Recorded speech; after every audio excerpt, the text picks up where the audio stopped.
Yes, I'm absolutely satisfied. In fact, I'm overly impressed. I think they've done an excellent job so far. My understanding is that as it stands now, the project in terms of where it's at today would be considered to be ahead of schedule. So I just want to compliment all the workers, both the Chinese and the local crew, for doing an excellent job so far.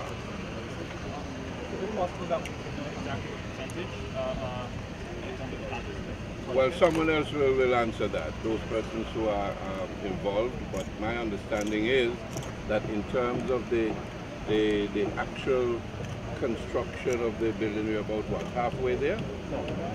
Not as yet, not quite halfway, but they will be in a better position. Indicate that. Oh, okay. Given the fairly overwhelming success of the project so far, would we be able to see the agreements governing this project tabled in Parliament at the next sitting? Well, it will be. It will be tabled in Parliament. Yes, it will be. What would you say the key elements of construction of a terminal and all that goes with that. And we are also contemplating some expansion to the existing situation here, going eastwards and going westwards. And of course that was not part of the original plan, but having looked at the situation and recognizing what the possibilities are and the fact that it is possible that we're going to have the cooperation of the Chinese on this, that we will use the opportunity one time to do the expansion. Can you say what implications the expansion could have in terms of land acquisition and the fact that we have the customs authority right over at the east? Yes, well, I don't think we would reach that far with the expansion program, and we have looked at that situation, and we would be able to have access to enough lands to take care of the expansion program.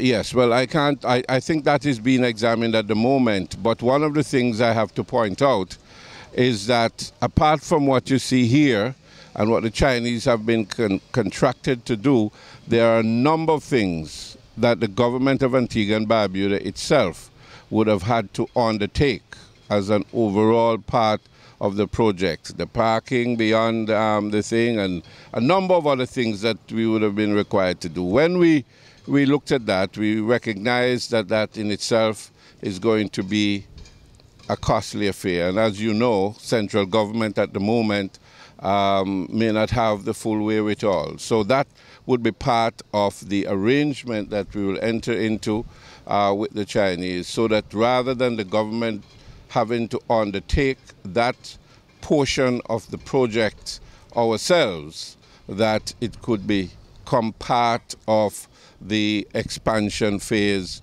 of this project. So that will be included in the cost element for the expansion. Of course, the project manager and the ambassador would be able to speak more concretely to those issues. Mr. Minister of Civil Aviation, Minister, I just want to ask you, what are your concerns? How do you feel? Well, thank you, and good afternoon to all of you. I concur with the Prime Minister. I have had more looks at it than him, but certainly I'm very pleased that the project is ahead of schedule. We're hoping that when these projects are planned, they're always planned for some rain. Now the farmers would be very upset that we haven't got any rain, so in one way we don't have the blessings, but in the other way we're ahead of schedule. So we have to continue with the project, but I'm very pleased that we have found the way to get most of the work done, and hopefully we will continue that way. From a tourism standpoint, how important is it for us to have this new airport terminal? Very important. You know, a lot of our competitors in the region have built new airports in the last 10 or 15 years. Certainly Barbados has a relatively new facility, Trinidad and Tobago, St. Lucia, Jamaica in Montego Bay. The Bahamas are doing a huge expansion. And if we want to be in the game, and of course St. Martin, if we want to be in the competition with these guys, we have to keep pace. So this new airport will make a significant enhancement to our tourism product. Airports are the first and last impression you have on the island. Yeah, so we want to make sure that we have a wonderful facility to join with our warm and friendly people, to welcome people. And then when they leave, we want to make sure that the last thing they see of Antigua is a properly functioning airport and an efficient facility, so that when we invite them to come back, that won't be one of the things that will be one of the things that they think about: the ease of access and the ease to come back home. Ambassador Shaw, being one of the point persons behind this here, how would you describe the feeling right now in terms of what we're seeing and where we're standing? Well, I'm extremely happy with what is going on. As you can all see, I mean, there's a lot of progress here. It started 5 months ago, and that's by no means anything to despise. That's rapid. And as Minister McGinley said, we have to, as he said, the farmers will be mad that there was no rain, but we have to capitalize on the bad, which is good for us, and that is that we have a dry period. And that when, hopefully, when the rains do come in November and we do have a setback, that we will be able to still be in front. The Prime Minister made mention about the additional expansion. How are negotiations going in terms of this? Well, they're in progress.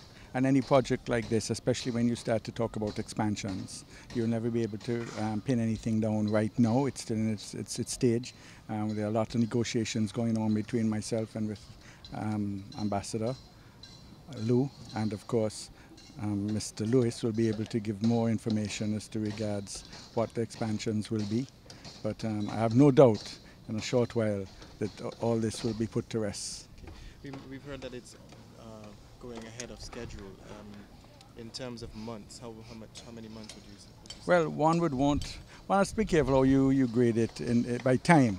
What is good for us is that there were some rain days included, because we would have thought that we might have had a setback of 2 weeks or 3 weeks, or even periods of 2 weeks where we might have had some hurricanes or tropical storms passing by.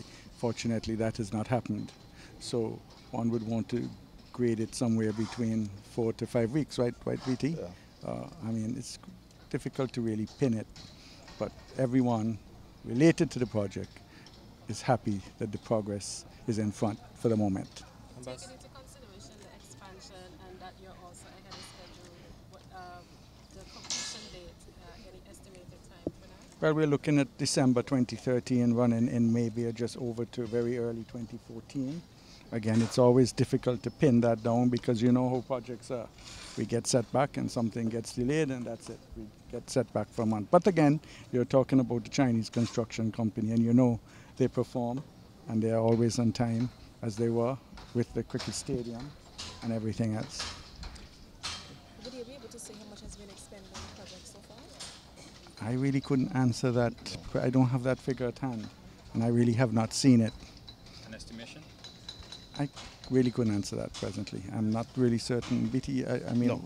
I'm not certain what certificates were signed. There might have been 1 and 2 certificates signed up to now, maybe. Just one But, more from the initial drawdown. From the, yeah, just 1 from the initial drawdown. So whatever that is, I don't handle that.